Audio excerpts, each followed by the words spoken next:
4 বছর আগে যারা একটা রুটির জন্য যুদ্ধ করেছে, এখন 4 বছর পরে তারা আর পৃথিবীর কারো কাছে রুটির জন্য হাত পাতে না, গোটা পৃথিবীকে এখন জুস খাওয়ায়।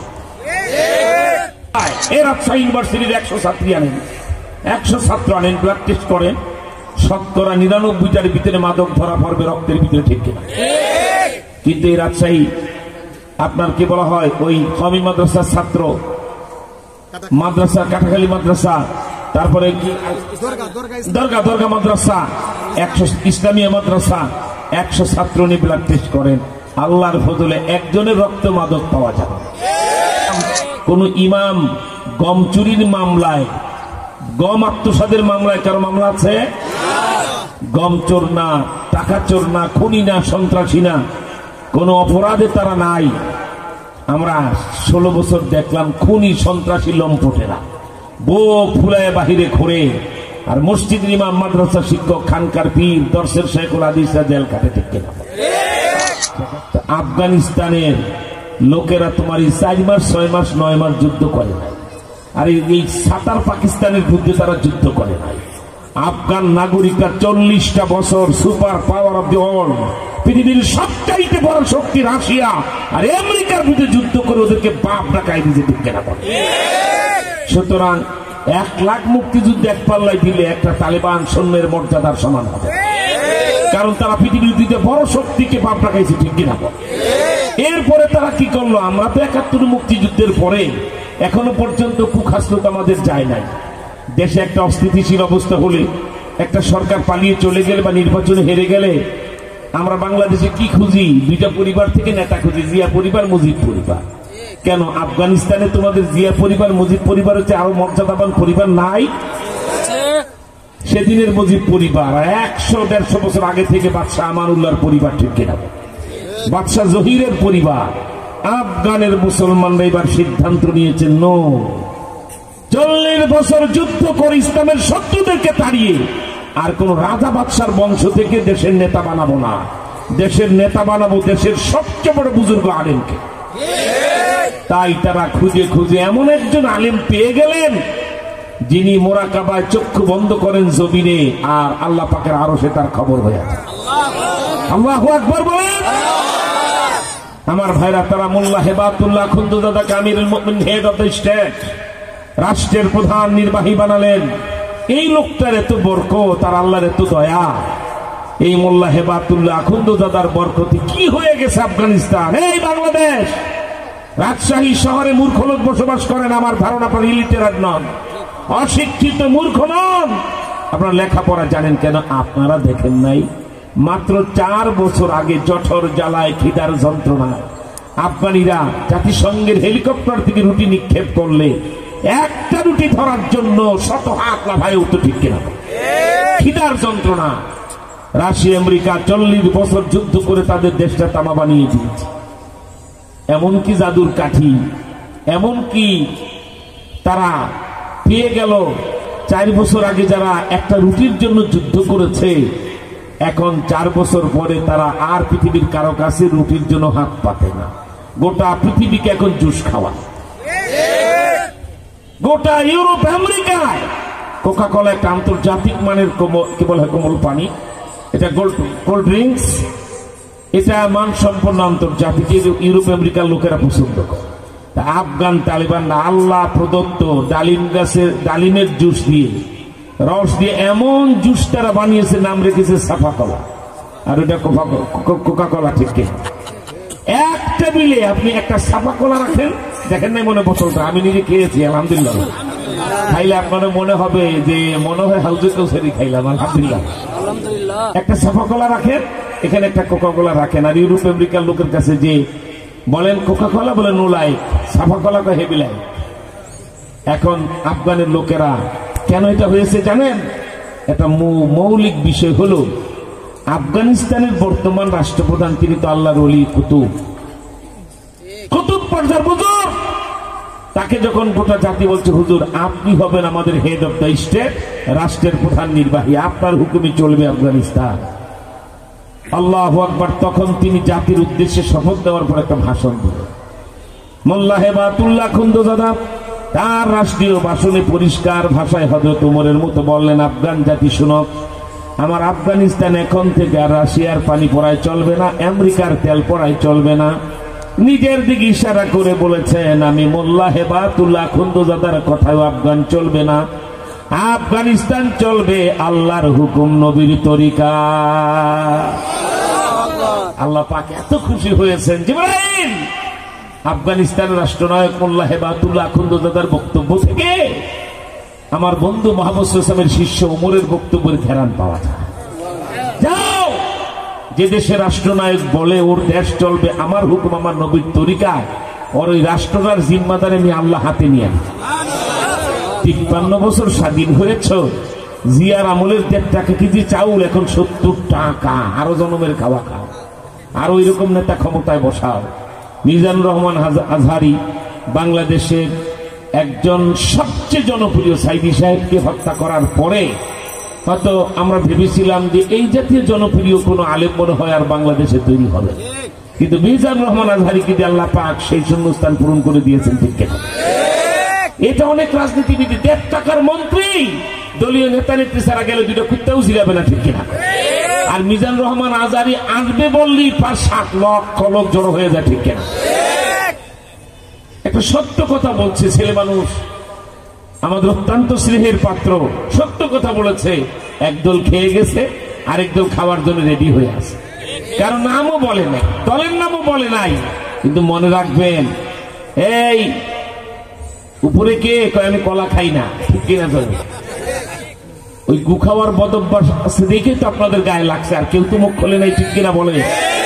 এবার পরিষ্কার কথা বলে রাখছে, 53 বছর পরে যা ঘটে গেছে বাংলাদেশে, যতই দাঁত ব্রাশ করেন খাবেন জনমের খাওয়া। আল্লাহকে হাতের নাদের জেনে বলছি, এবার ইসলাম ছাড়া কেউ রাষ্ট্র ক্ষমতায় আসতে পারবে না।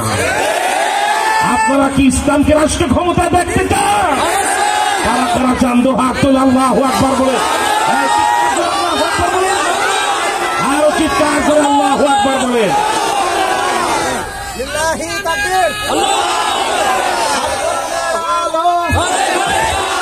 কোরআন হাদিস যেখানে, ইসলামের শত্রুরা, ভারতের দালালেরা, বাংলাদেশের শত্রুরা, কোরআন হাদিস যেখানে, আলেম ওলামা যেখানে, আল্লামা মামুনুল হক এগিয়ে চলো। খামোশ। আজকে রাজশাহীবাসীকে দিক নির্দেশনা দিয়ে যাব কি হতে যাচ্ছে দেশে।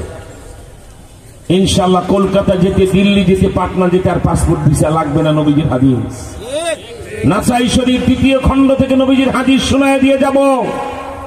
इंशाल्लाह कोलकाता होगा हमारा, पटना होगा हमारा, हिंदुस्तान दिल्ली होगा हमारा, अयोध्या होगा हमारा, सारा हिंदुस्तान हो जाएगा हमारा। নবীজির হাদিস এটা ঘটবেই। কোন নাস্তিকের বাচ্চা নবীজির হাদিস অবিশ্বাস করতে পারে? আমরা ইমানদারেরা মনে করি আগামীকাল সূর্য ওঠা যেমন সত্য, আমার রসুলের কথা তার চেয়ে আরো সত্য। কথা বলে না? ঠিক কিনা জোরে বলে। আমি সেই গজওয়াতুল হিন্দের কথা নবীজি কি বলে গেছেন সেটা বলবো। তার আগে আপনাদেরকে আমি যে বিষয়ে দৃষ্টিপাত করছি, অনেক দুঃখ আর বেদনার সাথে বলছি, 16 বছরের জুলুম অত্যাচারে আহা মুসলিম উলামায়ে কেরাম বলেন তো, আজকে বুকে হাত দা, কোন মায়ের সন্তান কয় ফোঁটা দুধ খেয়ে তুমি ডাক্তার, ইঞ্জিনিয়ার, কবি, সাহিত্যিক, রাজনীতিবিদ হয়েছ? একটা গণ্ডমূর্খ লোক বলবে বাংলাদেশের সকল পেশার মধ্যে এখনো মসজিদ, ইমাম, মাদ্রাসা শিক্ষক, আলেমরা সবার চেয়ে ভালো পেকে না। তা না হলে যারা লম্বা কথা বলো, ডাক্তার, ইঞ্জিনিয়ার, রাজনীতিবিদ, যারা কোটিপতি, শিল্পপতি, আপনি যে কোনো পেশার লোক থেকে 100 জন আনেন, ব্লাড টেস্ট করেন, 100-র মধ্যে 90টার ভিতরে মাদক ধরা পড়ে। অন্তত পেশার লোক আনে, কাদের মধ্যে কথা বলে ওরা আন্দাজ পায় না। 100 কলেজ ইউনিভার্সিটির ছাত্র আনেন, ছাত্রী আনেন, ছাত্রী যদি মন চায় এ রাজশাহী ইউনিভার্সিটির 100 ছাত্রী আনেন, 100 ছাত্র আনেন, ব্লাড টেস্ট করেন, 99টার ভিতরে মাদক ধরা পড়বে রক্তের ভিতরে। ঠিক কিনা? কিন্তু এই রাজশাহী আপনার কি বলা হয়, ওই কওমি মাদ্রাসার ছাত্র, মাদ্রাসা, কাটাখালী মাদ্রাসা, তারপরে কি দরগা মাদ্রাসা, 100 ইসলামিয়া মাদ্রাসা, 100 ছাত্র নিয়ে ব্লাড টেস্ট করেন, আল্লাহর ফজলে একজনের রক্ত মাদক পাওয়া যাবে। কি নির্বোধ জাতি আপনারা! সেই শ্রেষ্ঠ জাতি, জাতির শ্রেষ্ঠ সন্তান উলামায়ে কেরাম।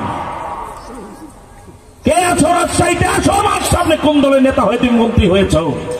একজন বড় মসজিদ ইমাম সাহেবের নাম বলো। 53 বছরে রাজশাহী কেন্দ্রীয় মসজিদ, ঢাকা বাইতুল মুকাররম অথবা চট্টগ্রাম জামিয়াতুল ফালাহ মসজিদের ইমাম। কোন ইমাম গম চুরির মামলায়, গম আত্মসাদের মামলায় কারো মামলা আছে? গম চোর না, টাকা চোর না, খুনি না, সন্ত্রাসী না, কোন অপরাধে তারা নাই।